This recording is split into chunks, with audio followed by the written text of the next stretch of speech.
ஒரு ஆள் வேகமாக நடந்து போய்கிட்டு இருந்தான். அவன் வேகமாக நடக்கிறதுக்கு காரணம் வெயில் காலம், காலில் செருப்பு இல்லை, மணல் பாதை, அதுதான் வேகம். காலில் செருப்பும் இல்லாமல் கையில் குடையும் இல்லாமல் அந்த ஆள் வெயிலில் நடந்து போய்கிட்டு இருக்கிறான்.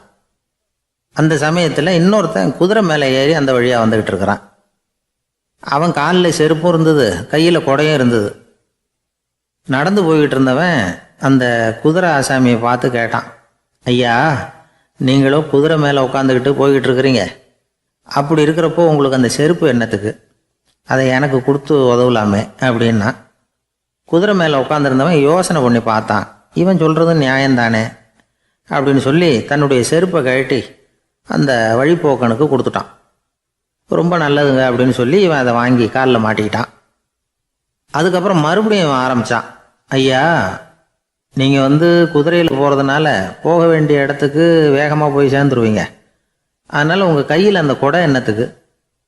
நான் நடந்து போயிட்டுருக்கிறவன், ரொம்ப நேரம் நடக்க வேண்டியிருக்கும் இந்த வெயிலில், அதனால் அந்த குடையையும் எனக்கு கொடுங்களேன் அப்படின்னா.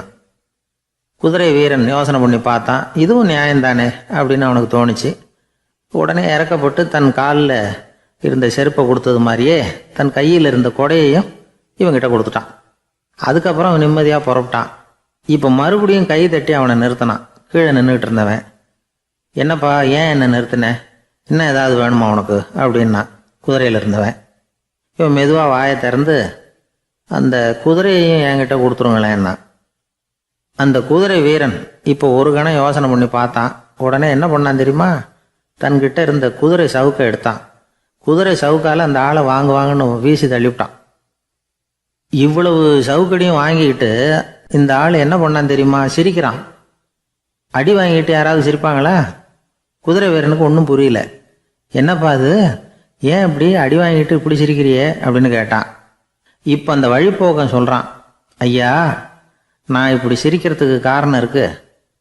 இப்படி குதிரை கேட்டு உங்ககிட்ட அடி வாங்கலைன்னு வச்சுக்கோங்க, என் உயிர் உள்ள வரைக்கும் மனசில் ஒரு தவிப்பு இருந்துக்கிட்டே இருக்கும். செருப்பையும் கொடையையும் கேட்ட உடனே கொடுத்தவன் குதிரையையும் கேட்டிருந்தா கொடுத்துருப்பானோ அப்படிங்கிற பேராசையில் ஏங்கிக்கிட்டே இருந்திருப்பேன். இப்போ உங்ககிட்ட அடி வாங்கின பிறகு என்னுடைய அந்த சந்தேகம் தீர்ந்து போச்சு. என்னுடைய ஆசைக்கு எல்லை எது அப்படிங்கிறத எனக்கு புரிஞ்சுட்டுது அப்படின்னு சொல்லிவிட்டு அவன் நடக்க ஆரம்பிச்சிட்டானான். ஆசைக்கும் எல்லை உண்டு அப்படிங்கிறத விளக்கறதுக்காக வாரியார் சுவாமிகள் சொல்கிற கதை இது. இந்த காலத்துலேயும் ஒருத்தன் அது மாதிரி கொடை செருப்போட குதிரையில் போய்கிட்டு இருந்தான். எதிரில் நடந்து வந்தவன், ஐயா, உங்கள் கொடையை எனக்கு கொடுங்களேன்னு கேட்டான். உடனே அவன் குதிரையிலேருந்து கீழே குதிச்சு அவனை சாட்டையால் அடிக்க ஆரம்பிச்சிட்டான். இன்னொருத்தர் அந்த வழியாக வந்தவர் இதை பார்த்தார். ஏன்பா, அவன் கேட்டான், உன்னால் முடியலன்னா இல்லைன்னு சொல்லிட வேண்டியது தானே, அதுக்காக ஏன் இப்படி அவனை போட்டு அடிக்கிறேன்னு கேட்டார். உங்களுக்கு விவரம் புரியாது சார், காலம் ரொம்ப கெட்டு போச்சு. கேட்டதை கொடுத்தேன்னு வச்சுக்கோங்க, இந்த குதிரையே என்னோடது, அவன் திருடிக்கிட்டு போகிறான் அப்படின்னு என் பேரில் புகார் கொடுக்க ஆரம்பிச்சிருவான் சார் அப்படின்னா. அது எப்படி அவ்வளோ உறுதியாக சொல்கிறேன்னு கேட்டார் அவர். ஏற்கனவே அது மாதிரி ஒருத்தன் பேரில் புகார் கொடுத்துட்டு தான் இந்த குதிரையை நான் தள்ளிட்டு வந்துக்கிட்டு இருக்கிறேன் அப்படின்னார்.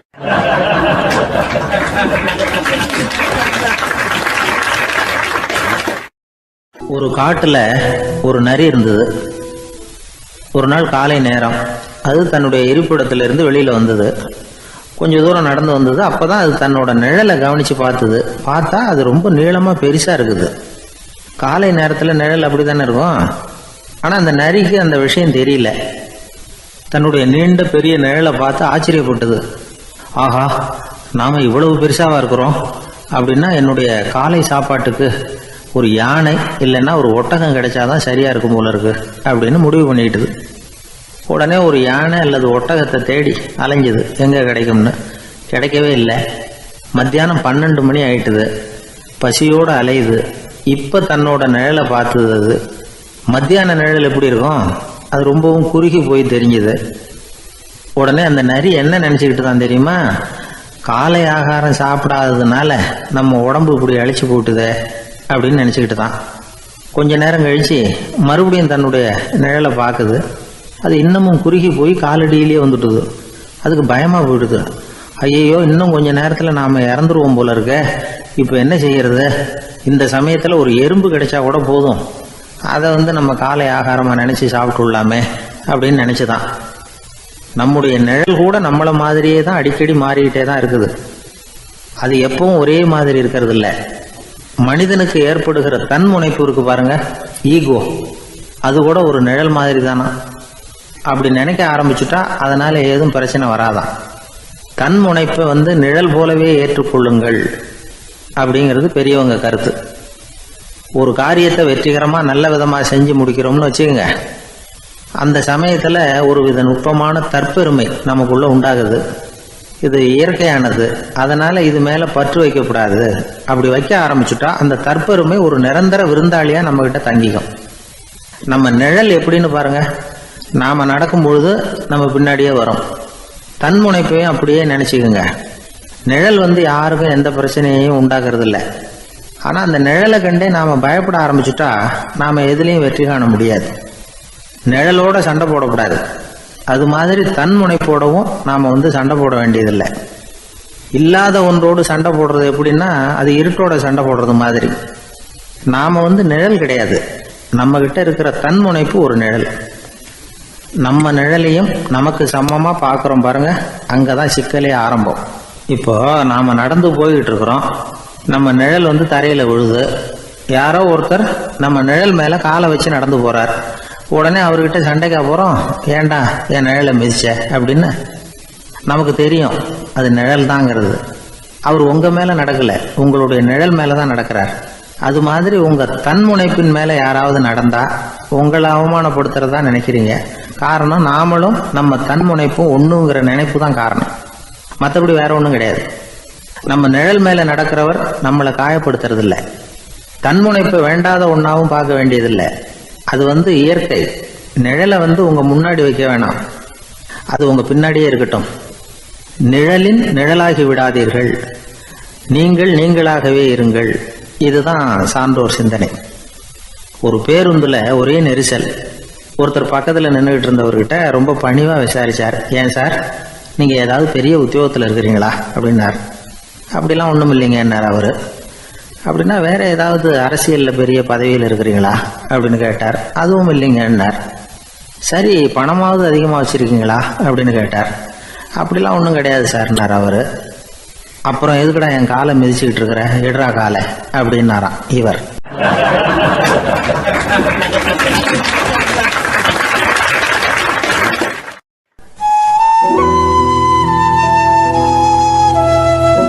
இருக்கிறாங்க. அந்த வழியாக போகிறவங்க வர்றவங்கெல்லாம் அந்த இடத்துல நின்று அது என்ன மண்டபம் அப்படின்னு விசாரிக்க ஆரம்பித்தாங்க.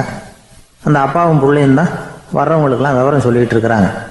அதாவது இந்த இடத்துல ஒரு பெரிய மகான் சமாதி ஆயிருக்கார், அவர் சமாதியான இடத்துல இந்த நினைவு மண்டபத்தை கட்டியிருக்கிறோம் அப்படின்னாங்க. ஊர் பூரா இந்த செய்தி பரவிச்சு. நிறைய பேர் அந்த இடத்த தேடி வர ஆரம்பித்தாங்க. இங்கே கொஞ்சம் நேரம் உட்காந்துட்டு போனால் மனசுக்கு ஒரு நிம்மதி கிடைக்கிது அப்படின்னாங்க. அங்கே இருந்த உண்டியலில் நிறைய காசு போட்டுட்டு போகிறாங்க. பணம் கிடுகிடுன்னு நிறைய சேர ஆரம்பிச்சுட்டுது. பணம் நிறைய சேர்ந்த உடனே அந்த அப்பாவுக்கும் பிள்ளைக்கும் தகராறு வந்துட்டுது. பணம் சேர்ந்தாலே சொத்து தகராறு வரத்தானே செய்யும், அது மாதிரி வந்துட்டுது. பையன் அடிக்கடி நிறைய பணம் கேட்க ஆரம்பித்தான். அப்பா பார்த்தார், யோசனை பண்ணார், ஒரு முடிவுக்கு வந்தார். ஒரு நாள் பையனை கூப்பிட்டார், இதை பாருப்பா, நமக்குள்ள தகராறு வேணாம். அப்பாவும் பிள்ளையும் இப்படி சண்டை போட்டுக்கிட்டா பார்க்குறவங்க தப்பாக நினைப்பாங்க. அதனால் நமக்குள்ளே சமரசமாக இதை தீர்த்துக்குவோம், என்ன சொல்கிற அப்படின்னார் அப்பா. சரி நான் பையன். உடனே அந்த அப்பா என்ன பண்ணார் தெரியுமா, மகன்கிட்ட கொஞ்சம் பணத்தை கொடுத்தார், தன்கிட்ட இருந்த ஒரு கழுதையையும் கொடுத்தார். இதை வச்சு நீ பொழைச்சிக்கோ அப்படின்னு சொல்லி அனுப்பி வச்சுட்டார். மகன் அந்த கழுதையை இழுத்துக்கிட்டு அடுத்த ஊருக்கு போனான். வழியிலே அந்த கழுதை செத்து போச்சு. உடனே என்ன பண்ணலாம்னு யோசனை பண்ணான். ஒரு ஐடியா வந்தது. அந்த கழுதையை ஒரு சாலை ஓரமாக புதைச்சான். கையில் இருந்த பணத்தை வச்சு அந்த இடத்துல ஒரு கல் மண்டபம் கட்டினான். அந்த வழியாக 2 பேர் வந்தாங்க. இது என்ன மண்டபம்னு விசாரித்தாங்க. இந்த இடத்துல ஒரு பெரிய மகான் சமாதி ஆயிருக்கிறார் அப்படின்னா. இந்த செய்தி ஊர் பூரா பரவ ஆரம்பிச்சுட்டுது. நிறைய பேர் வந்து போக ஆரம்பித்தாங்க. இங்கே வந்தால் மனசுக்கு ஒரு பெரிய நிம்மதி கிடைக்குது அப்படின்னு வேற சொல்ல ஆரம்பித்தாங்க. வர வர கூட்டம் அதிகமாக வர ஆரம்பிச்சுட்டுது. உண்டியலில் பணம் நிறைய சேர்ந்துட்டுது. நகையெல்லாம் கூட கழட்டி காணிக்கையாக போட ஆரம்பிச்சுட்டாங்க. அப்பாவை விட மகன் பெரிய ஆளாயிட்டான். இதை கேள்விப்பட்டார் அப்பா. பையனை பார்த்துட்டு வரலாம்னு ஒரு நாள் புறப்பட்டு வந்தார். பையன் ஓஹோன்னு இருக்கிறான். பங்களா, காரு எல்லாம் வந்துட்டுது. எப்படிடா இந்த அளவுக்கு ஆனே அப்படின்னு விசாரிச்சார். அப்பா, எல்லாம் உங்கள் ஆசீர்வாதம் தான். நீங்கள் கொடுத்த மூலதனத்தை வச்சு தான் இவ்வளவும் சம்பாதிச்சேன் அப்படின்னு நான் பையன். அது எப்படிறான்னு விசாரித்தார். அப்பா, நீங்கள் ஒரு கழுதை குட்டியும் கொஞ்சம் பணமும் என்கிட்ட கொடுத்து அனுப்பி வச்சிங்க. அதை எடுத்துக்கிட்டு வந்தேன். வர்ற வழியில் அந்த கழுதை செத்து போச்சு. உடனே யோசனை பண்ணேன், அந்த கழுதையை இந்த இடத்துல புதைச்சேன். கையில் இருந்த பணத்தை வச்சு மண்டபம் கட்டினேன். மகான் ஒருத்தர் சமாதி ஆயிருக்கார் அப்படின்னு வதந்தியை கிளப்பி விட்டேன். ஜனங்கள்லாம் ஏமாந்து போய் காசை கொண்டாந்து போட ஆரம்பிச்சிட்டாங்க. நான் பொழைச்சிக்கிட்டு இருக்கிறேன் அப்படின்னா. இப்போதான்டா நீ என் புள்ள அப்படின்னு சொல்லி சந்தோஷப்பட்டாரான் அந்த அப்பா. ஏன் அப்படி சொல்கிறீங்கன்னு கேட்டிருக்கான் பையன். கழுத குட்டியை புதைச்சி மண்டபம் கட்டியிருக்கிற நீ, ஏற்கனவே நம்ம ஊரில் நாம் கட்டியிருக்கிறோமே மண்டபம், அது இந்த கழுதையோட அம்மாவை புதைச்ச இடம். மகான் சமாதி ஆயிருக்காருன்னு நானும் சும்மா கப்ஸாக தான் விட்டுக்கிட்டு இருக்கேன் அப்படின்னாரான் அப்பா. முட்டாள் ஜனங்களை நினச்சி அந்த 2 பேரும் சத்தம் போட்டு சிரிச்சாங்களாம். மனுஷனை மனுஷன் ஏமாத்துறது ரொம்ப சுலபம். என் கூட படித்த ஒருத்தன் திடீர்னு ஒரு நாள் எல்லாருக்கும் அருள் வாக்கு சொல்ல ஆரம்பிச்சிட்டான். அவன் ஒரு ஆஃபீஸ்லேயும் வேலை பார்க்குறான். ஆஃபீஸில் உள்ளவங்கெல்லாம் அவங்ககிட்ட வந்து அருள் வாக்கு கேட்குறது வழக்கம். ஒரு நாள் நான் அவன் முன்னாடி போய் உட்காந்து பேசிக்கிட்டு இருந்தேன். அப்போ அதே ஆஃபீஸில் வேலை பார்க்குற ஒருத்தர் அவங்ககிட்ட வந்து, சுவாமி, என் மேஜையில் வச்சுருந்த பேனா திடீர்னு காணாமல் போட்டுது, அது திரும்ப கிடைக்குமா எனக்கு அப்படின்னு கேட்டார். இவன் கண்ணை உருட்டி பார்த்துட்டு, அது உனக்கு கிடைக்காது, புதுசாக வேற ஒன்று வாங்கிக்கப்போ அப்படின்னா. சரின்னு அவர் போயிட்டார். அவர் போனதுக்கப்புறம் நான் மெதுவாக இவனை பார்த்து, அது எப்படிறாது, அது உனக்கு கிடைக்காதுன்னு அவ்வளோ உறுதியாக அவர்கிட்ட சொன்னேன் அப்படின்னு கேட்டேன். இவன் மெதுவாக என் காதுகிட்ட வந்து, அந்த பேனாவை கிளப்புனதே நான் தான் அப்படிங்கிறான்.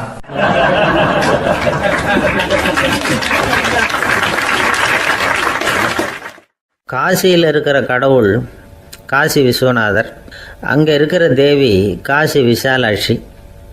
இவங்க 2 பேரும் ஒரு நாள் பேசிக்கிட்டு இருந்தப்போ கடவுள் சொன்னார், இந்த மனிதர்களை நாம் ரொம்பவும் நம்பிக்கையோடு தான் படைச்சிருக்கிறோம். இருந்தாலும் அவங்களுக்கு தான் நம்பிக்கை இல்லை, எதுலேயும் ஒரு உண்மையான நம்பிக்கை இல்லாமல் வாழ்ந்துக்கிட்டு இருக்கிறாங்க அப்படின்னார். என்ன அப்படி சொல்கிறீங்க? அதை பாருங்கள், எவ்வளவு பேர் காசியை தேடிட்டு வந்து கங்கையில் குளிச்சுக்கிட்டு இருக்கிறாங்க. அவங்களெலாம் நம்பிக்கை இல்லைன்னா இவ்வளவு தூரம் தேடிட்டு வந்து இங்கே குளிப்பாங்களா அப்படின்னு நாங்கள் தேவி. சரி, அதை சோதித்து பார்க்கலாம் அப்படின்னு 2 பேரும் முடிவு பண்ணிக்கிட்டாங்க. உடனே ஒரு திட்டம் போட்டாங்க.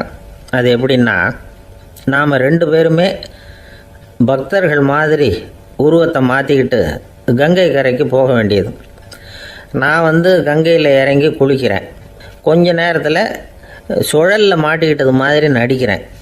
நீ உடனே கரையிலேருந்து சத்தம் போடும், என்னோடய வீட்டுக்காரரை யாராவது காப்பாற்றுங்களேன்னு சத்தம் போடும்.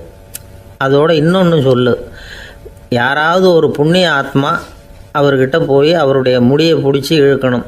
அப்படி ஒரு சாபம் இருக்குது எங்களுக்கு. புண்ணிய ஆத்மா, அதாவது எந்த பாவமும் செய்யாத இல்லாத ஒருத்தர் தான் அவரை காப்பாற்ற முடியும். அப்படிப்பட்டவங்க யாராவது வெள்ளத்தில் குதித்து என்னுடைய கணவரை காப்பாற்றுங்கோ அப்படின்னு நீ சத்தம் போடு, கூச்சல் போடு, என்ன நடக்குதுன்னு பார்க்கலாம் அப்படின்னார் கடவுள். சரின்னு சொல்லி 2 பேருமா சாதாரண பக்தர்கள் மாதிரி கங்கை கரைக்கு வந்து சேர்ந்தாங்க. அவர் இறங்கி குளித்தார். திட்டம் போட்டது மாதிரியே சுழலில் மாட்டிக்கிட்டது மாதிரி கத்துனார். கரையில் இருந்த அந்த அம்மா, ஐயோ என் கணவரை காப்பாற்றுங்களேன், யாராவது காப்பாற்றுங்களேன்னு கத்துனாங்க. பல பேர் ஓடி வந்தாங்க. உடனே இவங்க, பாவம் இல்லாத புண்ணிய ஆத்மா ஒருத்தரால் தான் என்னுடைய கணவர் காப்பாற்றப்படணுங்கிறது விதி, அப்படி ஒரு சாபம் இருக்குது, அதனால் புண்ணிய ஆத்மா யாராவது அவர்கிட்ட போய் அவர் முடியை பிடிச்சி தூக்குனா அவரை காப்பாற்றி விடலாம் அப்படின்னாங்க. இவங்க இப்படி சொன்னதும் எல்லோரும் திகைச்சு போய் நின்றுட்டாங்க. ஒவ்வொருத்தருக்கும் அவங்க செஞ்ச பாவம்லாம் ஒவ்வொன்றா ஞாபகத்துக்கு வர ஆரம்பிச்சுட்டுது. சரி, இதுக்கு நாம் லாயக்கு இல்லை அப்படின்னு சொல்லி ஒதுங்கி போக ஆரம்பிச்சிட்டாங்க எல்லாம். இந்த சமயத்தில் யாரோ ஒருத்தர் வேகமாக ஓடி வந்தார். ஆற்றுல குதித்தார். அவர்கிட்ட போனார், முடியை பிடிச்சார், தூக்குனார், அவரை காப்பாற்றி கரைக்கு கொண்டுட்டு வந்துட்டார்.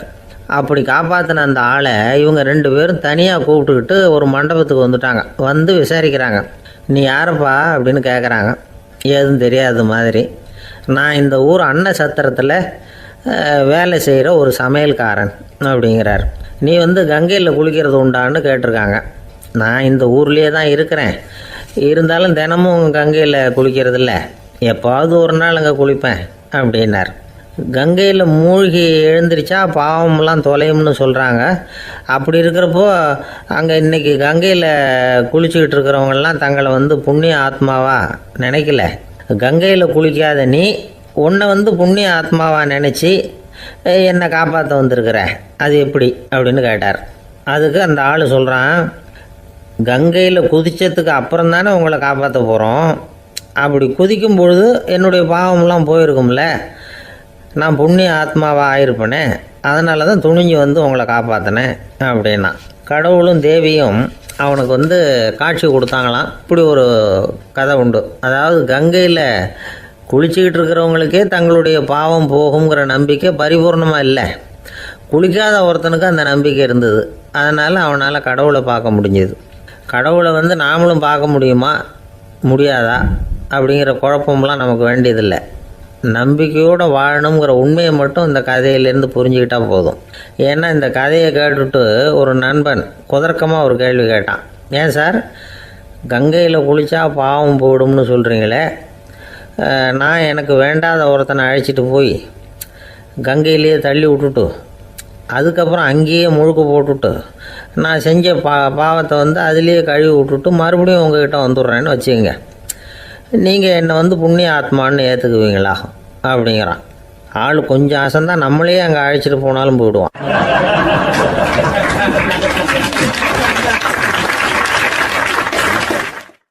பக்தின்னு சொல்கிறோம் இல்லையா, அது 3 வகைப்படும் அப்படிங்கிறார் ஒரு பெரியவர். அது என்ன 3 வகைன்னா, தெய்வ பக்தி, அடியார்கள் பக்தி, குரு பக்தி. அடியார் பக்தியை விட தெய்வ பக்தியை விட குரு பக்தி தான் ரொம்பவும் சிறந்ததுங்கிறார் அவர். தெய்வத்துக்கிட்ட செஞ்ச பாவம் குருநாதர்கிட்ட தீர்ந்துருமா, குருநாதர்கிட்ட செஞ்ச பாவம் தெய்வத்துக்கிட்ட போனாலும் தீராதான். இப்படி பெரியவங்களாம் சொல்லி வச்சுருக்கிறாங்க. ஒரு காடு, அங்கே அயோத தௌமியர் அப்படின்னு ஒரு தபோதனர், அவர் பல மாணவர்களை ஒன்றா சேர்த்து ஒரு குருகுலம் நடத்திக்கிட்டு இருக்கிறார். பல தரப்பட்டவங்க பல திறப்பட்டவங்க மாணவர்கள் அதில் சேர்ந்து படிச்சுக்கிட்டு இருக்கிறாங்க. பாஞ்சால ராஜகுமாரன் ஒருத்தனும் அந்த குருகுலத்தில் சேர்ந்து படிச்சுக்கிட்டு இருக்கிறான். அவன் பேர் ஆருணி. பெரிய இடத்து புள்ள, இருந்தாலும் படுப்பில் ரொம்ப கெட்டிக்காரனாக இருந்தான். அவன் தான் அங்கே முதல் மாணவன். ஒரு நாள் குருநாதர் அந்த அரசகுமாரனை கூப்பிட்டார். நம்ம குருகுலத்துக்கு சொந்தமான வயலில் தண்ணீர் பெருகி வெள்ளம் பயிரை அழிக்குதான், அதனால் நீ போய் மடையை அடைச்சிட்டு வந்துடும் அப்படின்னார். அந்த அரசகுமாரன் உடனே புறப்பட்டான். குருநாதர் சொல்லிட்டார்ல, உடனே புறப்பட்டான். நான் பெரிய இடத்து பிள்ளையாச்சே, ராஜகுமாரனாச்சே, ரொம்ப செல்வாக்கூட வளர்ந்தவனாச்சே, நான் போய் வயலில் இறங்கி வேலை செய்கிறதா அப்படின்னுலாம் அவன் நினைக்கல. குருநாதர் கட்டளையை நிறைவேற்ற வேண்டியது நம்ம கடமை அப்படின்னு நினச்சான். உடனே ஒரு மண்வெட்டியை தூக்கி தோளில் வச்சுக்கிட்டு புறப்பட்டு போயிட்டான். வயலுக்கு போனான். பார்த்தான், தண்ணி கரையை உடச்சிக்கிட்டு வயலுக்குள்ளே ஏகமாக பாஞ்சிக்கிட்டு இருக்குது. இவன் மண்வெட்டியால் களிமண்ணை புல்லோடு சேர்த்து புல் பற்ற மாதிரி வெட்டி வெட்டி போட்டான். இருந்தாலும் மடையை அடைக்க முடியல. தண்ணி அதை மீறி வந்துக்கிட்டே இருக்குது. தண்ணி வேகமாக வயலுக்குள்ளே போய்கிட்டே இருக்குது. போடுற பத்தையெல்லாம் கரைஞ்சி கரைஞ்சி போயிட்டுருக்கு. இருந்தாலும் இவன் தன்னுடைய முயற்சியை கைவிடலை. வெட்டி வெட்டி போட்டுக்கிட்டே இருக்கிறான். காலையில் அங்கே போனவன் சாயந்தரம் வரைக்கும் இப்படி செஞ்சுக்கிட்டு இருக்கிறான். உடம்பும் மனசும் ரொம்பவும் சோர்ந்து போச்சு. இருந்தாலும் குருநாதர் இட்ட கட்டளையை நிறைவேற்றாமல் இருக்கிறோமேங்கிற ஒரு குறை அவனுக்கு இருக்குது. குரு கட்டளையை நிறைவேற்றாத நான் இன்னமும் இருக்கணுமா அப்படின்னு யோசனை பண்ண ஆரம்பிச்சிட்டான். என்ன செய்யலாம்னு பார்த்தான். நம்ம குருநாதர் இட்ட பணிக்காக இந்த உடம்பையே தியாகம் பண்ணலாம் அப்படின்னு முடிவு பண்ணான். தண்ணி பாயுதில் அதுக்கு குறுக்க விழுந்து அப்படியே மடையை அடைச்சிக்கிட்டு அப்படியே படுத்துட்டான். இது மற்றவங்களுக்கு தெரியாது.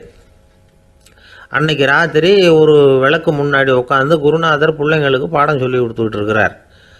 முதல் வரிசையில் இருக்கக்கூடிய ராஜகுமாரனை காணலை. நம்ம ஆருணி எங்கே போனா அப்படின்னு சொல்லி மற்ற மாணவர்களை விசாரித்தார். இப்போ அவங்க சொன்னாங்க, சுவாமி, அவன் காலையில் வயலுக்கு மடையை அடைக்கிறதுக்காக போனான், நீங்கள் தான் போக சொன்னீங்க, இன்னும் திரும்பி வரல அப்படின்னு அவர் பையன். குருநாதர் உடனே ஒரு தீவெட்டி எடுத்துக்கிட்டு மாணவர்களை அழைச்சிக்கிட்டு வயலுக்கு போனார். அங்கே போய் பார்த்தா ஆளை காணும். ஆருணி ஆருணின்னு சொல்லி சத்தம் போட்டு கூப்பிட்டு பார்க்குறார். நான் இங்கே இருக்கேன் குருநாதா அப்படின்னு காலுக்கு அடியிலேருந்து ஒரு சத்தம் வருது. குனிஞ்சு பார்த்தா அவன் மடையில் படுத்துருக்கிறான். என்னப்பா இதுன்னார். காலையிலேருந்து இந்த மடையை அடைச்சி பார்த்தேன் சுவாமி, முடியல, அதனால் இப்படி குறுக்க படுத்துட்டேன். என்னை தாண்டறதுக்கு பயந்து போய் தண்ணியே தேங்கி நின்றுட்டுது அப்படின்னா. அவனுடைய குரு பக்தியையும் அவனை தாண்டறதுக்கு அஞ்சு நிற்கிற தண்ணி தேக்கத்தையும் பார்த்துட்டு எல்லாரும் ரொம்ப ஆச்சரியப்பட்டு போயிட்டாங்களாம். ஆறுனே எழுந்திரிச்சு வா அப்படின்னு கூப்பிட்டாரான் குருநாதர். அவன் தண்ணீரை பொழந்துக்கிட்டு எழுந்திரிச்சு வந்தானான். அதனால் அவனுக்கு உத்தாலகன் அப்படின்னு ஒரு பேர். உத்தாலகன்னா தண்ணீரை பிளந்தவன் அர்த்தம். அந்த உத்தாலகன் மாதிரி இந்த காலத்து மாணவர்களுக்கும் குரு பக்தி வேணும் அப்படின்னு சொன்னோம் ஒரு பள்ளிக்கூடத்தில். உடனே நிறைய மாணவர்கள் எழுந்திரிச்சு நின்னாங்க. சார், நீங்கள் எங்களை இன்னமும் சரியாக புரிஞ்சுக்கலன்னு நினைக்கிறோம். அன்னைக்காவது ஒருத்தன் அப்படி இருந்தான், இன்றைக்கி ஏகப்பட்ட உத்தாலகர்கள் இருக்கிறோம். எங்கள் வாத்தியார் கட்டளை இட்டால் இப்போவே அது மாதிரி வயலுக்கு போய் மடையில் குறுக்கப்படுத்துக்கிறதுக்கு இந்த வகுப்பில் உள்ள அத்தனை பேரும் தயாராக இருக்கிறோம் அப்படின்னாங்க. அப்படியா அப்படின்னு சொல்லி கேட்டோம் ரொம்ப சந்தோஷமாக. ஒருத்தன் ரொம்ப அடக்கமாக எழுந்திரிச்சான். அப்புறம் சொன்னான், ஆமாம் சார், வகுப்பில் இவர் நடத்துகிற பாடத்தை கேட்டுக்கிட்டு இருக்கிறத விட பேசாமல் போய் மடையில் படுத்துடுறது ஒன்றும் கஷ்டமான காரியமாக இருக்காது, அதனால தான் எல்லாரும் அங்கே போகிறேன்னு சொல்கிறோம் அப்படிங்கிறான்.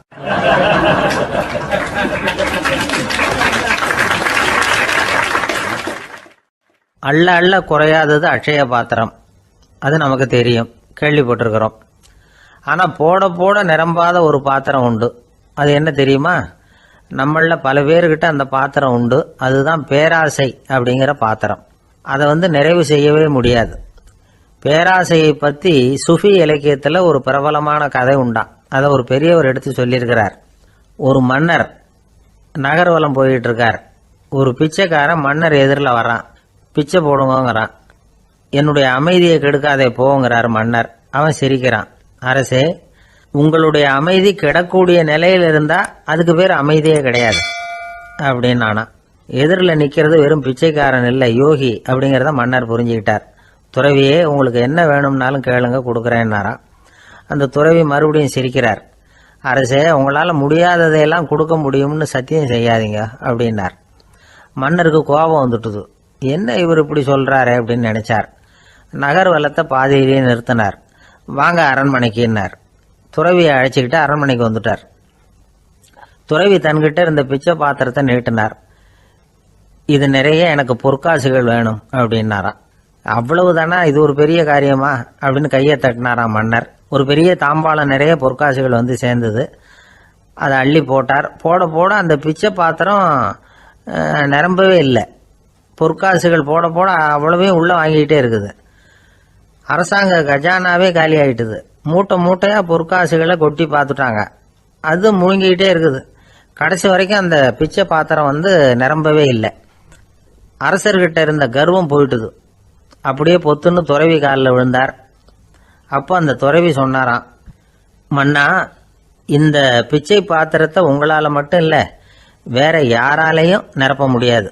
அதுக்கு என்ன காரணம்னா, இது சாதாரண பிச்சை பாத்திரம் இல்லை, பேராசைகளோடு வாழ்ந்து செத்துப்போன ஒரு மனிதனின் மண்டை ஓடுது அப்படின்னாராம். பாருங்க, இதுதான் அந்த சுஃபி இலக்கிய கதை. செத்த பிறகும் நிறைவு இல்லைன்னா அது எப்பேற்பட்ட பேராசையாக இருக்கும்னு யோசிச்சு பார்த்துங்க. நம்மளும் ஒருத்தர் கல்யாணம் பண்ணிக்க பொண்ணு பார்த்துக்கிட்டு இருந்தார். அழகு, அறிவு, படிப்பு எதுவும் தேவையில்லை, பணம் மட்டும் இருந்தால் போதும் அப்படின்னு பார்க்குறவங்க கிட்டெல்லாம் சொல்லி வச்சார். ரொம்ப நாளைக்கு அப்புறம் ஒரு பணக்காரர் கிடைச்சார். அவர் சொன்னார், இதை பாருங்க, எனக்கு 20 வயசில் ஒரு மகள், அவளை நீங்கள் கல்யாணம் பண்ணிக்கிட்டா 2 லட்சம் பணம் கொடுப்பேன். 25 வயசில் ஒரு பொண்ணு, அவளை கல்யாணம் பண்ணிக்கிட்டா 2.5 லட்சம் தருவேன். 30 வயசில் ஒரு பொண்ணு இருக்கா, அவளை கல்யாணம் பண்ணிக்கிட்டா 3 லட்சம் தருவேன். என்ன சொல்கிற அப்படின்னாராம். இவன் கொஞ்ச நேரம் யோசிச்சு பார்த்துருக்கான். அதுக்கப்புறம் மெதுவாக அவரை நிமிர்ந்து பார்த்து, ஏன் சார், உங்ககிட்ட 50 வயசில் ஏதாவது பொண்ணு இருக்கா அப்படின்னு கேட்டானா.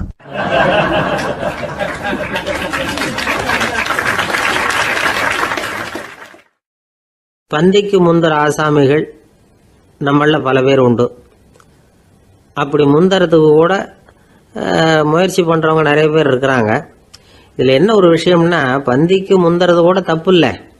ஆனால் அப்படி ஒரு விருந்தில் ஆளாக போய் உட்காந்து சாப்பிட்டா கூட வெளியில் வர்றப்ப என்ன பெரிய விருந்து வச்சுட்டான், சாம்பாரில் உப்பு இல்லை, ரசத்தில் காரம் இல்லை அப்படின்னு குறை சொல்லிகிட்டே வர்றது இருக்கு பாருங்க, அது சரியில்லை, நாகரிகமும் இல்லை.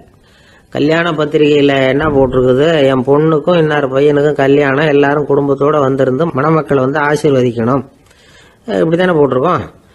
குடும்பத்தோடு வந்து விருந்து சாப்பிட்டு சாப்பாடு எப்படி இருக்குன்னு அபிப்பிராயம் சொல்லிவிட்டு போங்க அப்படின்னா போட்டிருக்கு கல்யாண பத்திரிகையில். ஒருத்தர் வீட்டு விசேஷத்துக்கு போயிருக்கோம்னா எவ்வளவோ அசௌகரியங்கள் நமக்கு ஏற்படலாம். ஏராளமான கூட்டம் வந்திருக்கும். எல்லாரையும் அவங்க வந்து தனித்தனியாக கவனிச்சிக்கிட்டு இருக்க முடியாது. நாம தான் அனுசரித்து நடந்துக்கணும். நாமளாக போய் வாழ்த்த வேண்டியவங்களை வாழ்த்தி விட்டு வந்து சேரணும். அதை விட்டுட்டு பத்திரிக்கை கொடுத்தானேன்னு போனேன், கவனிப்பே சரியில்லை அப்படின்னு புலம்பிக்கிட்டு இருக்கக்கூடாது. ஒரு விருந்துக்கு போனால் அங்கே எப்படி நடந்துக்கணும் அப்படிங்கிறத பற்றி கூட அனுபவசாலிகள் சில விவரங்கள்லாம் சொல்லியிருக்கிறாங்க. இந்த காலத்தில் கல்யாணம், பிறந்த நாள், அது இதுன்னு நிறைய விருந்துகள் நடக்குது. அதெல்லாம் எதுக்காக? மனித உறவுகளை வளர்த்துக்கிறதுக்காக தான், வேற எதுக்கு? ஒரு விருந்துக்கு போனால் அமைதியாக பொறுமையாக போய் உக்காரணும். அடித்து பிடிச்சிக்கிட்டு இடத்த பிடிக்க போகிறேன் அப்படின்னு நிற்கக்கூடாது. முதல் பந்தி நடந்துக்கிட்டு இருந்தால் அது முடிஞ்சு இலை எடுத்து சுத்தம் பண்ணதுக்கு அப்புறம் போய் உட்கார்றது தான் நாகரீகம். இலை எடுக்கிறதுக்கு முன்னாடியே அங்கே போய் உட்காந்தா நல்லா இருக்காது. நீங்கள் சாப்பிட்டுட்டு உட்காந்துருக்கீங்களா, சாப்பிட்றதுக்கு உட்காந்துருக்கீங்களா, பார்க்குறவங்களுக்கு சந்தேகம் வந்துடும்.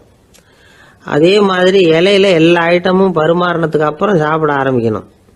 ஒவ்வொரு ஐட்டமாக வைக்க வைக்க நாம் பாட்டுக்கு எடுத்து உள்ளே தள்ளிகிட்டே இருந்தோம்னா எதை வச்சோம் எதை வைக்கலன்னு பரிமாறினவரே குழம்பி போயிடுவார். ஏன்னா எப்போ பார்த்தாலும் இலை காலியாகவே இருக்கும்.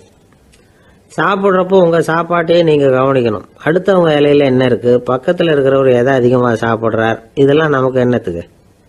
எல்லாரும் சாப்பிட்டு முடிக்கிற வரைக்கும் பொறுமையாக இருக்கிறது தான் நல்லது. நீங்கள் மட்டும் திடீர்னு பாதியில் எழுந்திரிச்சு பக்கத்தில் இருக்கிறவங்களுக்கு சங்கடமாக இருக்குமேங்கிறதெல்லாம் யோசிக்காமல் நீங்கள் பாட்டு எழுந்திரிச்சு போகக்கூடாது. பக்கத்தில் உள்ளவங்க உங்களை எழுந்திரிக்க சொன்னால் எழுந்திரிச்சு போகலாம். விருந்துகளில் சாப்பாட்டை வீணாக்கிறதே ஒரு நாகரிகமாக போட்டுது. இந்த காலத்தில் சாப்பாட்டுக்கே கஷ்டப்பட்டுக்கிட்டு பல பேர் இந்த உலகத்தில் இருக்கிறப்போ சாப்பாட்டை வீணாக்கிறது எவ்வளோ பெரிய மோசங்கிறத நினச்சி பார்க்கணும். வேணுங்கிற அளவுக்கு கேட்டு வாங்கி சாப்பிட்றது தான் முறை. விருந்தில் இந்த பஃபே அப்படின்னு சொல்லி ஒரு முறை சொல்கிறாங்கல்ல, அதாவது உணவு வகைகளையெல்லாம் பொதுவாக ஒரு இடத்துல வச்சுடுறது, நமக்கு தேவையானதை நாமே எடுத்துட்டு ஒரு தட்டில் போட்டுக்கிட்டு சாப்பிட வேண்டியது. இதில் கூட சில பேர் தேவைக்கு அதிகமாக எடுத்து போட்டுக்கிட்டு வீணாக்குறாங்க. சில சமயம் வந்து கடைசியாக சாப்பிட போகிறவங்களுக்கு எல்லா ஐட்டமும் கிடைக்காம போகலாம். அதை போய் பெருசு பண்ணிகிட்டு இருக்கக்கூடாது. என்ன சார் இந்த அளவுக்கு கூடவா நாகரிகம் தெரியாமல் இருக்கிறோம், இதை போய் பெருசாக சொல்ல வந்துட்டீங்களே அப்படின்னு நினைக்கலாம். ஒருத்தர் 2 பேருக்கு இந்த விவரம் தேவைப்படலாம். அவங்க காதலையும் இது விழட்டுமேங்கிறதுக்காக தான் இது. ஒரு பெரிய கல்யாண விருந்து நடந்துக்கிட்டு இருந்தது. விருந்து மண்டபத்து வாசலில் ஒருத்தர் நின்றுக்கிட்டு வர்றவங்களையெல்லாம் ரொம்ப மரியாதையாக வணங்கி உள்ளே அனுப்பி வச்சுக்கிட்டு இருந்தார். எப்படி தெரியுமா? வர்றவங்க கையெல்லாம் பிடிச்சி முத்தம் கொடுத்து அதுக்கப்புறம் உள்ளே அனுப்பி வச்சுக்கிட்டு இருந்தாராம். கூட்டம்லாம் முடிஞ்சதுக்கப்புறம் அவர்கிட்ட போய் கேட்டிருக்கிறாங்க, சார் நானும் எவ்வளவோ விருந்துகளுக்கு போயிருக்கிறேன், இருந்தாலும் இவ்வளவு மரியாதையாக வர்றவங்க கைக்கெல்லாம் முத்தம் கொடுத்து வரவேற்கிறத இங்கே தான் பார்க்குறேன் அப்படின்னு சொன்னாங்க. அதுக்கு அவர் சொன்னார், அட போங்க சார், நான் முத்தம் கொடுக்கல, முந்தின பந்திக்கு வந்து சாப்பிட்டவங்களே அடுத்த பந்திக்கும் வர்றாங்களான்னு மோந்து பார்த்து அனுப்பி வச்சுக்கிட்டு இருந்தேன் அப்படின்னார்.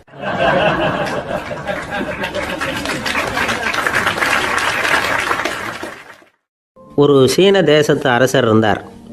அவருக்கு வயசாயிட்டுது. அவருக்கு அடுத்தபடியாக அவருடைய புள்ள பட்டத்துக்கு வரணும், ஆட்சி பொறுப்பை ஏற்றுக்கணும். ஒரு நல்ல தலைவனுக்கு இருக்க வேண்டிய பண்புகள்லாம் தன்னுடைய மகனுக்கு இருக்கணும்னு விரும்பினார் அந்த அரசர். அதனால் இளவரசனை பக்கத்தில் இருந்த ஒரு குரு கிட்ட அனுப்புனார். இளவரசன் அவர்கிட்ட போய் சேர்ந்தான். அந்த குரு என்ன பண்ணார் தெரியுமா? இவனை பார்த்து சொன்னார், இதை பாருப்பா, நீ என்ன பண்ணுற, இப்போவே பக்கத்தில் இருக்கிற காட்டுக்கு போ, நடு காட்டில் போய் ஒரு இடத்துல உட்காந்துக்கோ, அங்கே என்னென்ன சத்தம்லாம் உன் காதில் விழுதுன்னு கவனித்து கேளு, உன் காதில் விழுந்த ஓசைகள் என்னென்னங்கிறத என்கிட்ட வந்து சொல்லு, அதுதான் எனக்கு தெரியணும், உனக்கு வேலையும் அதுதான் அப்படின்னு சொல்லி அனுப்பி வச்சுட்டார். இளவரசன் காட்டுக்கு போனான். குரு சொன்னபடியே ஒரு இடத்துல உட்காந்து கவனித்து கேட்டான். அதுக்கப்புறம் குருக்கிட்ட திரும்பி வந்தான். என்னென்ன சத்தம்லாம் கேட்ட அப்படின்னு கேட்டார் குரு. குருவே, காட்டில் நான் பறவைகள் சத்தம்லாம் கேட்டேன், மிருகங்களின் ஓசையையும் கேட்டேன், இதை தவிர இடி மின்னல் மழை இதுகளோட சத்தத்தையும் கேட்டேன் அப்படின்னா. குரு யோசனை பண்ணார், நீ இன்னமும் சரியாக கேட்கல, அதனால் மறுபடியும் காட்டுக்கு போ, கொஞ்ச நாள் தங்கியிருந்து கேட்டுட்டு வா அப்படின்னார். இளவரசனுக்கு ஒன்றும் புரியல. இருந்தாலும் குருவின் கட்டளையாச்சே, மறுக்க முடியுமா? உடனே அவன் மறுபடியும் காட்டுக்கு போனான். ஒரு இடத்துல உட்காந்தான். கொஞ்ச நேரம் உன்னிப்பாக கவனித்து கேட்டான். சில நாள் கழித்து குருக்கிட்ட திரும்பி வந்தான். குருவே, இந்த தடவை சில துல்லியமான சத்தங்களை எல்லாம் கேட்டான். தேனீ பறக்கிற சத்தம், நீரோடையின் மெல்லிய ஓசை, இதெல்லாம் கேட்டேன்னா. குரு சிரித்தார். நீ மறுபடியும் காட்டுக்கு போ, இன்னும் சில நாள் அங்கே இரு, முழுமையாக கவனமாக கேட்டுட்டு வா அப்படின்னு சொல்லி அனுப்பி வச்சுட்டார். இளவரசனுக்கு குழப்பம் அதிகமாயிட்டுது. ஒன்றுமே புரியல. மறுபடியும் காட்டுக்கு போனான். மௌனமாக ஒரு இடத்துல உட்காந்துட்டான். அப்படியே தியானத்தில் ஆழ்ந்துட்டான். சில நாளில் அவனுக்கு இதுவரை கேட்காத ஓசைகள்லாம் கேட்க ஆரம்பிச்சிட்டுது. இதைத்தான் நான் கேட்கணும்னு என்னுடைய குரு எதிர்பார்த்துருக்கிறாருங்கிறத புரிஞ்சுக்கிட்டான். உடனே குருக்கிட்ட ஓடனான். குருவே, இந்த தடவை காதுகளுக்கு கேட்க முடியாத சில ஓசைகளை கூட என்னால் உணர முடிஞ்சுது. பூ மலருகிற ஓசை, சூரியனால் பூமி சூடாகிறப்போ எழுகிற ஓசை, காலை பனித்துளி இந்த புல்லுலாம் குடிக்கிற ஓசை, இது எல்லாம் என்னால் நல்லா கேட்க முடிஞ்சுது அப்படின்னா. குருவுக்கு இப்போ தான் திருப்தி ஏற்பட்டு தான் இளவரசனை பார்த்து சொன்னார். இதை பாருப்பா, இப்போ தான் நாட்டை ஆளுகிற தகுதி உனக்கு வந்திருக்குது அப்படின்னு சொல்லி அதுக்கு விளக்கமும் கொடுத்தாராம். எந்த அரசன் தன்னுடைய மக்களின் இதயம் பேசுகிற மௌன மொழியை, மௌன வார்த்தைகளை கேட்குறானோ அவன்தான் ஆள தகுதி உள்ளவன். எந்த அரசன் தன்னுடைய மக்களின் உணர்ச்சிகளை உண்மையாக உணர்றானோ அவன்தான் முதன்மையான அரசன். போலி வார்த்தைகளை மட்டும் கேட்டுட்டு பல மௌன ராகங்களை காதில் வாங்கிக்காதவன் அரசனே இல்லை.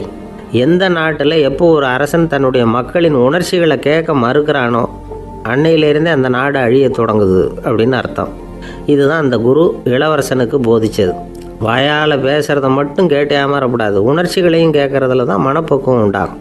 மக்கள் உணர்ச்சிகளை புரிந்து கொள்ளாத அரசர்கள் நீடிச்சிருக்க முடியாது. அது மாதிரி நாடுகளில் அடிக்கடி குழப்பம் தான் உண்டாகும். அப்படி இருந்தால் அடிக்கடி ஆட்சி மாறிக்கிட்டு இருக்கும். அப்படிப்பட்ட ஒரு தேசம், அங்கே ஒரு சிறைச்சாலையில் 3 கைதிகள் பேசிக்கிட்டு இருந்தாங்க. ஒருத்தன் சொன்னான், நான் இந்த நாட்டு ராஜாவை எதிர்த்து பேசிக்கிட்டு இருந்தேன், அதனால் என்னை பிடிச்சி கொண்டாந்து இங்கே போட்டுவிட்டாங்க அப்படின்னா ஒருத்தன். இன்னொருத்தன் சொன்னான், நான் இந்த நாட்டு ராஜாவை ஆதரித்து பேசிக்கிட்டு இருந்தேன், அதனால் என்னை பிடிச்சி கொண்டாந்து இங்கே தள்ளிவிட்டாங்க அப்படின்னா. அது சரி, நீ என்ன தப்பு பண்ண அப்படின்னு சொல்லி 3வது ஆளை பார்த்து இவங்க கேட்டாங்க. அதுக்கு அந்த ஆள் சொல்கிறான், நான் தான் இந்த நாட்டு ராஜா அப்படின்னானா.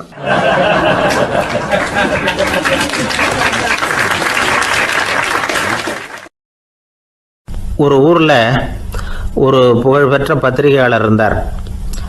அவர் ஒரு நாள் திடீர்னு இறந்து போயிட்டார். அதுக்கப்புறம் நேராக சொர்க்கத்துக்கு போனார். சொர்க்கத்தின் வாசலில் நின்றுக்கிட்டு இருந்த ஒருத்தர் அவரை தடுத்தார். இதை பாரு, ஏற்கனவே இங்கே 12 பத்திரிகையாளர்கள் இருக்கிறாங்க, அவங்களுக்கே இங்கே வேலை இல்லை. அதுக்கு என்ன காரணம்னா, சொர்க்கத்தில் திடுக்கிடும் செய்திகள்லாம் ஒன்றும் கிடையாது. அப்படி என்ன இருக்க போகுது இங்கே எல்லாம் அது ஒழுங்காக நடந்துகிட்டு இருக்கோம். எல்லாம் ஒழுங்காக நடந்தால் பத்திரிகைகளுக்கு சுவாரஸ்யமான கொலை, கொள்ளை, தீ வைப்பு இது மாதிரி எதுவும் இங்கே இல்லை. ஏற்கனவே இங்கே இருக்கிறவங்க எல்லாரும் மரத்தடியில் உட்காந்துக்கிட்டு தியானம் பண்ணிகிட்டு இருக்கிறாங்க. அந்த ஒரே செய்தி தான் தினமும் இங்கே வந்துக்கிட்டு இருக்குது. அதை படிக்கிறதுக்கே இங்கே ஆள் கிடையாது. அதனால் நான் என்ன சொல்கிறேன்னா, நீ பேசாமல் நரகத்துக்கே போயிடு. அங்கே எவ்வளவோ நிகழ்ச்சிகள் நடந்துக்கிட்டு இருக்கு. அங்கே தான் அதிகமான பத்திரிகையாளர்கள் தேவைப்படுறாங்க. அங்கே உனக்கு நிறைய வேலை இருக்கும். அதை செய்கிறதில்ல நீயும் மகிழ்ச்சியாக இருக்கலாம் அப்படின்னு சொன்னாராம்.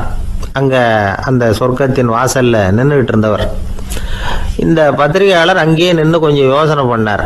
இவருக்கு சொர்க்கத்திலே இருக்கணும்னு தான் ஆசை. அதனால் மெதுவாக அவர்கிட்ட பேசினாராம். ஐயா, என்னை ஒரு 24 மணி நேரம் இங்கே உள்ளே இருக்கிறதுக்கு அனுமதி கொடுங்க. இங்கே இருக்கிற பல பத்திரிகையாளர்களை எனக்கு தெரியும். அவங்களில் சில பேரை சமாதானப்படுத்தி மெதுவாக பேசி நரகத்துக்கு அனுப்பி வச்சுட்றேன். நான் இங்கே இருந்துக்கிறேன். உங்கள் கணக்குப்படி 12 பேருக்கு மேலே இங்கே தாண்டாது, அப்படி பார்த்துக்கிறேன் அப்படின்னாராம்.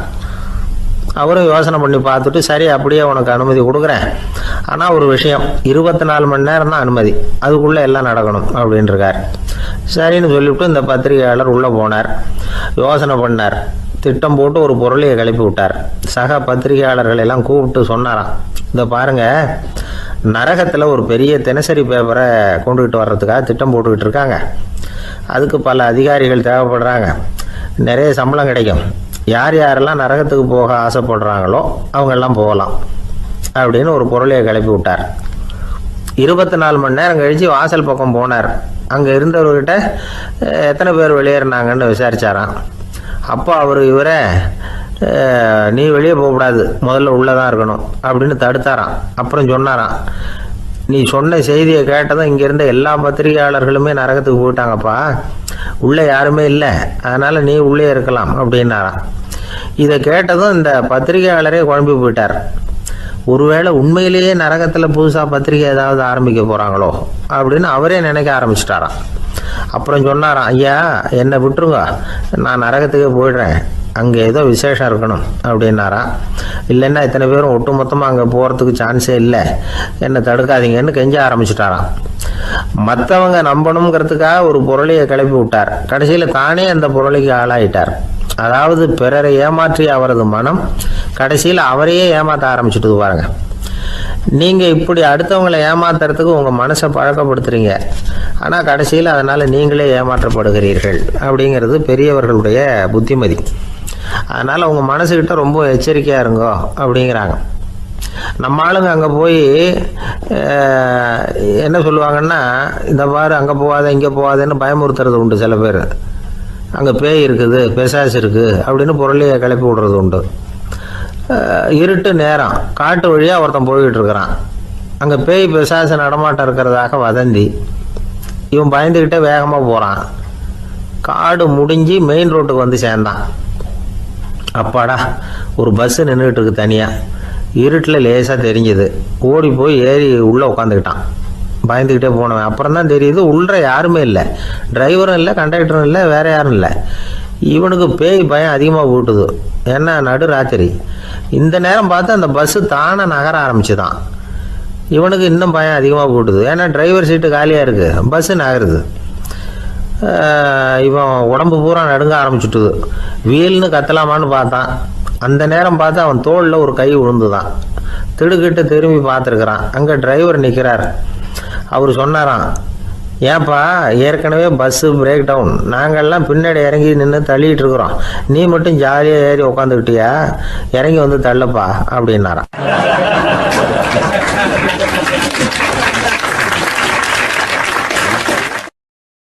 ஒரு நீதிமன்றம், அங்கே ஒரு கொலை வழக்கு சம்பந்தமாக விசாரணை நடந்துக்கிட்டு இருக்குது. அந்த வழக்கறிஞர் ரொம்ப தீவிரமாக வாதாடிக்கிட்டு இருக்கிறார். தன்னுடைய கட்சிக்காரர் நிரபராதிங்கிறது அவருக்கு நல்லா தெரியும். அதனால தான் அவர் சார்பாக வாதாடுறதுக்கே ஒத்துக்கிட்டார். அப்படி அவர் மும்முரமாக வாதாடிக்கிட்டு இருக்கிற சமயத்தில் அவசரமாக தந்தி ஒன்று வந்து சேர்ந்தது. அதை வாங்கி படித்து பார்த்தார். அதுக்கப்புறம் அதை மடித்து தன்னுடைய கோட்டு பையில் வச்சுக்கிட்டு தொடர்ந்து வாதாட ஆரம்பிச்சிட்டார். பேசி முடித்தார். அதுக்கப்புறம் அங்கே கோர்ட்டில் இருந்த சக வக்கீல்கள் அவர்கிட்ட வந்தாங்க. தந்தி ஒன்று வந்ததே என்ன விஷயம் அப்படின்னு விசாரித்தாங்களாம். அப்போ அவர் சொல்லியிருக்கிறார், ஊரில் சிகிச்சைக்காக போயிருந்த என்னுடைய மனைவி இறந்து போனதாக தந்தி வந்திருக்குது அப்படின்னாராம். மற்ற வக்கீல்களுக்கு அதிர்ச்சி. என்னங்க இது, மனைவி இறந்ததை விட கேஸு முக்கியமாக உங்களுக்கு அப்படின்னு கேட்டிருக்கிறாங்க. இறந்து போன என் மனைவி மறுபடியும் திரும்பி வர போகிறதில்ல, ஆனால் என்னுடைய கட்சிக்காரர் ஒரு கொலை வழக்கில் மாட்டிக்கிட்டார், அவரும் நிரபராதி, அவர் உசுரை நான் காப்பாற்ற வேணாமா, இதுதான் என்னுடைய கடமை அப்படின்னாராம். இப்படி இவர் சொன்னதும் எல்லாரும் அப்படியே திகைச்சு போய் நின்றுட்டாங்களாம். சரி, கடமைக்கு முக்கியத்துவம் கொடுத்த அந்த வழக்கறிஞர் யார் தெரியுமா? அவர் தான் இரும்பு மனிதர் சர்தார் வல்லபாய் பட்டேல். குஜராத் மாநிலத்தில் 1875 அக்டோபர் 31 அன்றைக்கு ஜாவேரி பாய் அப்படிங்கிறவருக்கு 4வது பிள்ளையாக அவர் பிறந்தாராம். இந்த ஜாவேரி பாய் யார் தெரியுமா? ஜான்சி ராணி லட்சுமி பாய் போர் படையில் ஒரு வீரராக பணிபுரிஞ்சவர். இளம் வயசில் வல்லபாய் பட்டேல் ரொம்ப சிரமப்பட்டு படிச்சிருக்கார். விடாமுயற்சி வெற்றியை கொடுத்தது. கல்லூரியிலையும் காலடி வச்சார். அதுக்கப்புறம் வக்கீல் பட்டத்தையும் வாங்கினார். பிரிட்டிஷ் ஆட்சி நடந்துக்கிட்டு இருந்த சமயம் குஜராத்தை சேர்ந்த பர்டோலி தாலுக்காவில் விவசாயிகள் மேலே அரசாங்கம் திடீர்னு நில வரியை வசதி விட்டு தான். ஏழை விவசாயிகள் ரொம்ப கஷ்டப்பட்டுருக்காங்க. அரசாங்கம் வரி செலுத்தாத விவசாயிகளின் நிலங்களையெல்லாம் ஜப்தி செஞ்சுதான். அரசாங்கத்தை எதிர்க்கிறவங்களையெல்லாம் கைது பண்ணி சிறையில் அடைச்சிட்டாங்களாம். சில பேர் வீடு வாசல் ஆடு மாட்டையெல்லாம் விற்று கூட வரி கட்ட வேண்டிய நிலைமைக்கு ஆளாயிட்டாங்க. வழக்கறிஞர் வல்லபாய் பட்டேல் நில வரியை உடனே ரத்து பண்ணணும் அப்படின்னு பம்பாய் கவர்னருக்கு ஒரு கடிதம் எழுதினார். எந்த பலனும் இல்லை. உடனே எல்லா விவசாயிகளையும் அணி திரட்டினார். அதுக்கு தானே தலைமை தாங்கினார். சத்தியாகிரகம் நடத்தினார். அந்த பகுதியில் எந்த வேலையும் நடக்கலை. வேறு வழி இல்லை. ஆட்சியாளர்கள் உடனே வரியை ரத்து பண்ணாங்க. சிறையில் இருந்தவங்களெல்லாம் வெளில விட்டாங்க. 1928 ஆகஸ்ட் 6 சர்க்காருக்கும் விவசாயிகளுக்கும் இடையில் ஒரு உடன்பாடு ஏற்பட்டது. அதுக்கப்புறம் தான் நிலைமை சரியாக போச்சான். வல்லபாய் பட்டேலின் பொது சேவையை பாராட்டின பொதுமக்கள் அவருக்கு சர்தார் அப்படிங்கிற பட்டத்தை கொடுத்தாங்களாம். சர்தார்னா தலைவர் அல்லது தளபதின்னு அர்த்தம். இரும்பு மனிதர்னு இவருக்கு பேர். இருந்தாலும் நகைச்சுவை உணர்வும் இவருக்கு நிறைய உண்டு. ஒரு தடவை ஒரு பத்திரிகை நிருபர் வந்திருக்கார். சர்தார் பட்டேல்கிட்ட அவருக்கு பிடிச்ச பண்பாடு கலாச்சாரம் எது அப்படின்னு கேட்கணும்னு ஆசை. அதனால் அவரை பார்த்து கேட்டாராம், ஏங்க உங்களுக்கு பிடிச்ச கல்ச்சர் எது அப்படின்னு கேட்டிருக்கார். இதுக்கு சர்தார் பட்டேல் சொன்ன பதில் என்ன தெரியுமா? எனக்கு பிடிச்ச கல்ச்சர் அக்ரிகல்ச்சர் அப்படின்னாராம்.